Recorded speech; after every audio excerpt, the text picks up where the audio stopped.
నడిచినా కూర్చున్నా మోకాళ్ళ నొప్పులు వస్తున్నాయా? ప్రాణ పెయిన్ క్లినిక్ లో అధునాతన చికిత్సతో మోకాళ్ళ నొప్పులు తగ్గించుకోండి. హాయ్ హలో నమస్తే వెల్కమ్ టు మనం టీవీ. నేను దుర్గా. ఆంధ్రప్రదేశ్లో రోజు షర్మిల గారు జగన్మోహన్ రెడ్డి గారు షర్మిల గారిపై కామెంట్ చేసుకోవడం సర్వసాధారణం అయిపోయింది. అయితే తాజాగా షర్మిల గారు అన్నాను నన్ను మోసం చేశావు, దీనికి అమ్మే సాక్ష్యం, కావాలంటే నేను పిల్లలపై ఒట్టు వేసి మరీ చెప్తాను అని వ్యాఖ్యానించడం జరిగింది. అయితే దీనిపై స్పందించేందుకు మనతో ఉన్నారు సీనియర్ అనలిస్ట్ అప్పసాన్ రాజేష్ గారు. ఇప్పుడు ఆయన అడిగి వివరాలు తెలుసుకున్నాం. నమస్తే సార్, వెల్కమ్ టు మనం టీవీ. సార్ చెప్పండి, షర్మిల గారు హాట్ కామెంట్ చేశారు ఏంటంటే, నువ్వు నన్ను మోసం చేశావు, దీనికి అమ్మే సాక్ష్యం, కావాలంటే పిల్లలపైన ప్రమాణం చేస్తాను, నువ్వే నన్ను మోసం చేశావు అంటే. జగన్మోహన్ రెడ్డి గారు అంతకుముందు ఏమన్నారు, కాంగ్రెస్ పార్టీ మా కుటుంబాన్ని విడదీస్తోంది, కాంగ్రెస్ పార్టీ రాష్ట్రాన్ని ఎలాగైతే విభజించిందో మమ్మల్ని కూడా అలాగే విభజిస్తోంది అని ఆయన అనడము, దానికి తను రివర్స్ కామెంట్ ఇలా చేయడం జరిగింది. ఏది నిజం అంటారు? ఎక్కడ ఏం జరుగుతుంది అసలు?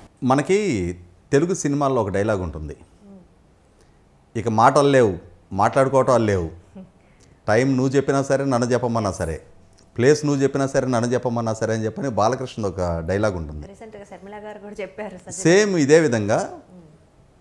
ఇప్పటి వరకు దాదాపుగా ఒక సంవత్సర కాలంగా, దాదాపు సంవత్సరంన్నర కాలంగా కొంచెం పరోక్షంగా ఇరువురి మధ్య సత్సంబంధాలు ఉండటం లేదు అని చెప్పని జరుగుతున్న చర్చ ఇప్పుడు ఇక ప్రత్యక్ష యుద్ధానికి దారితీసినట్టుగానే కనిపిస్తూ ఉంది. దీంట్లో తప్పెవరిది ఒప్పెవరిది అనేది దానికి ఏం పెద్ద ప్రమాణాలు, దేవుడి దగ్గరికి వెళ్ళి పిల్లల మీద ప్రమాణాలు చేయాల్సినంతటి అవసరం కూడా లేదు. మనం పరిస్థితులు పరిణామాలని ఒకసారి బేరీజ్ చేసుకొని చూస్తే వాస్తవ పరిస్థితి మనకే తేటతెల్లం అవుతూ ఉంటుంది. జగన్మోహన్ రెడ్డి గారు ఆయన కాంగ్రెస్ పార్టీతో విభేదించి వైసీపీ అనే పార్టీ ఏర్పాటు చేసినాడు. ఆ పార్టీకి అంటే ఆ పార్టీ ఏర్పాటు జరిగిన తర్వాత కాంగ్రెస్ పార్టీ ద్వారా సంక్రమించిన ఎంపీ పదవికి జగన్మోహన్ రెడ్డి గారు, ఎమ్మెల్యే పదవికి విజయలక్ష్మి గారు రాజీనామా చేసి మళ్ళీ ఉప ఎన్నికల్లో గెలిచిన తర్వాత ఆ పార్టీకి ఉన్న ప్రజాప్రతినిధులు ఇద్దరే, ఒకరు జగన్మోహన్ రెడ్డి గారు, రెండు వాళ్ళ అమ్మగారు విజయలక్ష్మి గారు. అటువంటి సందర్భంలో గౌరవ హైకోర్టు ఆదేశాలతోటి జగన్మోహన్ రెడ్డి గారి మీద సిబిఐ కేసులు నమోదైనాయి, అక్రమాస్తుల కేసులు నమోదైనాయి. అవి విచారణ ముగింపుకు వచ్చిన సందర్భంగా జగన్మోహన్ రెడ్డి గారు అరెస్ట్ అయ్యారు, 16 నెలలు జైల్లో ఉన్నారు. పదే ఆయన బెయిల్ పిటిషన్స్ రిజెక్ట్ అవుతూ ఉన్నాయి. అదే సందర్భంలో 18 మంది కాంగ్రెస్ పార్టీతోటి విభేదించి జగన్మోహన్ రెడ్డి గారికి మద్దతుగా శాసనసభ్యులు రాజీనామా చేసి ఉప ఎన్నికలకి వెళ్ళడం జరిగింది. ఆ ఉప ఎన్నికల ప్రచార బాధ్యత, అదే సందర్భంలో జగన్మోహన్ రెడ్డి గారి ఆబ్జెన్స్లో పార్టీని సమన్వయం చేసే బాధ్యత తల్లి కూతుళ్ళు ఇరువురే వాళ్ళ భుజాల మీద తీసుకోవడం జరిగింది.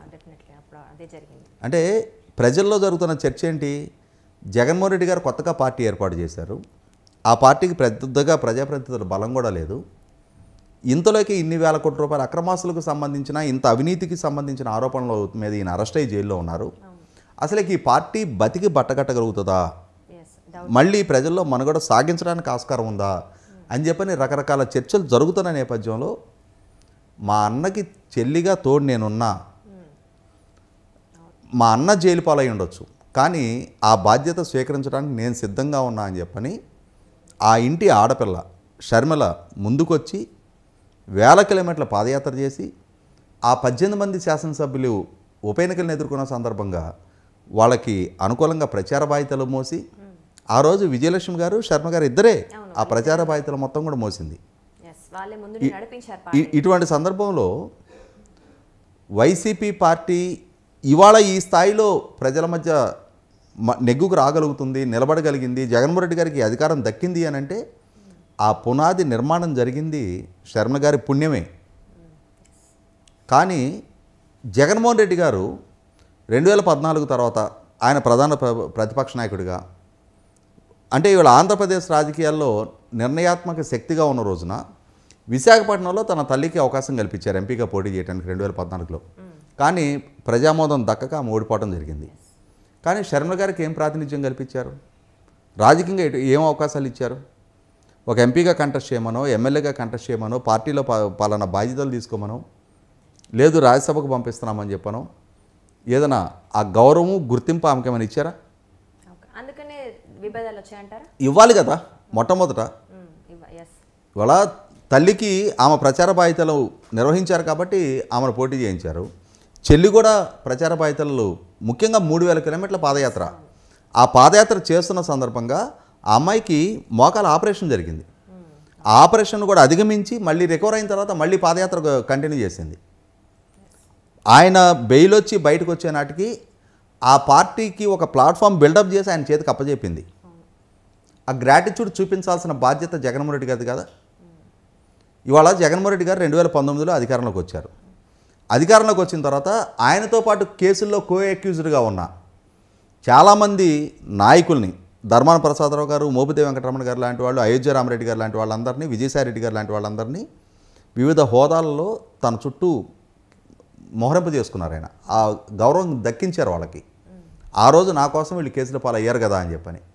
అదే సందర్భంలో ఆ రోజు ఆయన కోసం కేసుల పాలయ్యి జైలు పాలైన అధికారులను కూడా వాళ్ళకి తగ్గ స్థాయిగా కల్పించారు. మరి శర్మ గారిని ఒక్కరిని ఎందుకు ఉపేక్షించారు? ఎందుకని ఆమెకు ఆ గౌరవం దక్కించలేదు? ఆమె చేసిన తప్పేంటి? కాబట్టి ఇక్కడ మొట్టమొదటగా శర్మ గారు నిర్లక్ష్యానికి గురి కాబడ్డారు, వివక్షకు గురి అయ్యారు, నిరాదరణకు గురయ్యారు. ఇటువంటి సందర్భంలో ఆమె ఇంటర్నల్గా ఫ్యామిలీలో మాట్లాడుకోకుండా ఉంటారా? చాలా సందర్భాల్లో సంప్రదింపులు జరిగే ఉంటాయి. తల్లి స్థాయిలోనో లేదా అన్న చెల్లెళ్ళు డైరెక్ట్గానో ఒకరికొకరు ఎదురుపడి నాకెందుకు అవకాశం కల్పించట్లేదు, నేను నీకు అండగా నిలబడ్డాను కదా అని చెప్పని ప్రశ్నించే ఉంటుంది. చివరికి విసిగి వేసారిన పరిస్థితుల్లోనే దూరం జరిగింది ఆమె. దూరం జరిగినప్పుడు ఒకసారి నిరాదరణకు గురైన తర్వాత, అవమానభారం ఫీల్ అయిన తర్వాత ఖచ్చితంగా ప్రతీకారేచ్ఛ పెరుగుద్ది.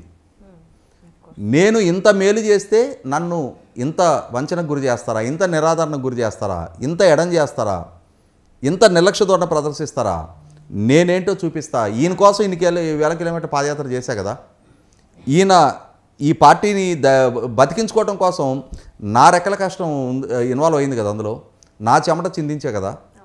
ఇవాళ ఇటువంటి నిరాదరణకు నన్ను గురి చేస్తా ఉన్నప్పుడు ఈ కష్టం ఏదో నేను బయట నాకు ఒక ప్లాట్ఫామ్ బిల్డప్ చేసుకొని దాని ద్వారా పడతా. ఖచ్చితంగా అంటే ఈ ప్రతీకారేచ్ఛ ప్రబలటానికి జగన్మోహన్ రెడ్డి గారి కారణం. ఈరోజు ఆయన ప్రజల్లో సానుభూతి రప్పించుకోవడానికి కాంగ్రెస్ పార్టీని దోషిగా చూపించే ప్రయత్నం చేస్తున్నారు. కాంగ్రెస్ పార్టీ మీ కుటుంబంలో విచ్ఛిన్నం అంటే చిచ్చు పెట్టాలా, మీ కుటుంబంలో చిచ్చుకి మీరే కారణం. అదే అంశాన్ని శర్మ గారు చాలా ప్రధానంగా నొక్కి చెప్తా ఉన్నారు.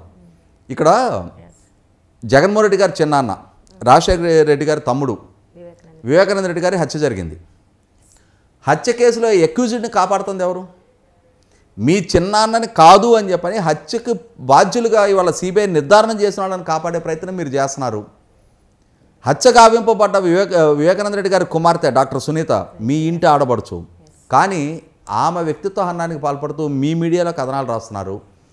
మీ ఆధ్వర్యంలో ఉన్న పోలీస్ డిపార్ట్మెంట్ ఆమె మీద కేసులు నమోదు చేస్తుంది.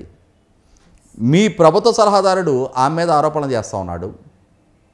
అంటే మీ ఆధ్వర్యంలోనే మీ కుటుంబానికి సంబంధించిన మీ చిన్నాన్నగారి కుమార్తెని మీరు వ్యక్తిత్వానికి డైరెక్ట్గా పాల్పడే ప్రయత్నం మీ వైపు నుంచి జరుగుతుంది. జగన్మోహన్ రెడ్డి గారు చేసే చర్యలే వీటన్నిటికీ. ఇటువంటి సందర్భంలో శర్మ గారు ఆ అంశంతో విభేదించి సిబిఐకి వాంగ్మూలం ఇవ్వడం జరిగింది కదా. డాక్టర్ సునీత గారు జగన్మోహన్ రెడ్డి గారి ప్రభుత్వ ఆధ్వర్యంలో జరిగే విచారణ పట్ల మాకు న్యాయం జరుగుతుందని నమ్మకం లేదు, విచారణ ఈ రాష్ట్రంలో జరగడానికి వీల్లేదు అని వేరే రాష్ట్రానికి బదిలీ చేయించుకున్నారు కదా. అంటే జగన్మోహన్ రెడ్డి గారు తన సొంత కుటుంబ సభ్యులు దగ్గర, తన సొంత ఇంటి ఆడపిల్లల దగ్గర ఆ నమ్మకం పోగొట్టుకున్నారు కదా. ఆ పోగొట్టుకున్న పర్యవసానమే శర్మ గారి వాళ్ళ నీ పార్టీని కాదని ఇంకొక పార్టీని ఆశ్రయించింది అన్నప్పుడు, ఆ పార్టీ ఆమెకు అవకాశం, గుర్తింపు, గౌరవం ఇచ్చినప్పుడు ఖచ్చితంగా ఆ పార్టీ ప్రతినిధిగానే మాట్లాడుతుంది ఆమె. నీ ఇంటి ఆడపడుచుగా మీరు నిలబెట్టుకోవాలా.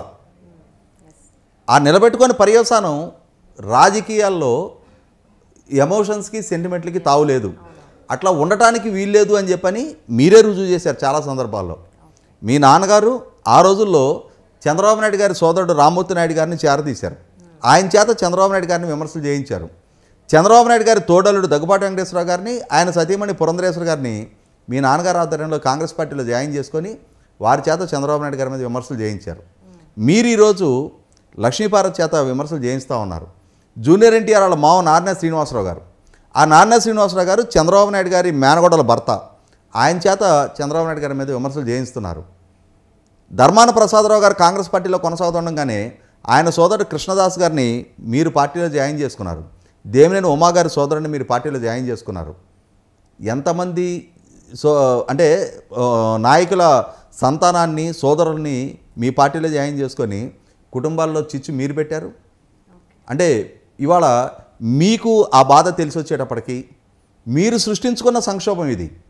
మీ కుటుంబంలో మీకు అండగా నిలబడి మీకోసం రెక్కల ముక్కలు చేసుకొని కష్టపడిన మీ సోదరిని మీరు కాపాడుకోలేక, ఆమెకు రాజకీయంగా అవకాశాలు మీరు కల్పించక, ఆమె నిరాదరణకి మీరు గురి చేసిన పర్యవసానం ఈరోజు ఆమె తన దారి తను చూసుకుంది. తనకు ఒక ప్లాట్ఫామ్ తను ఎంచుకుంది.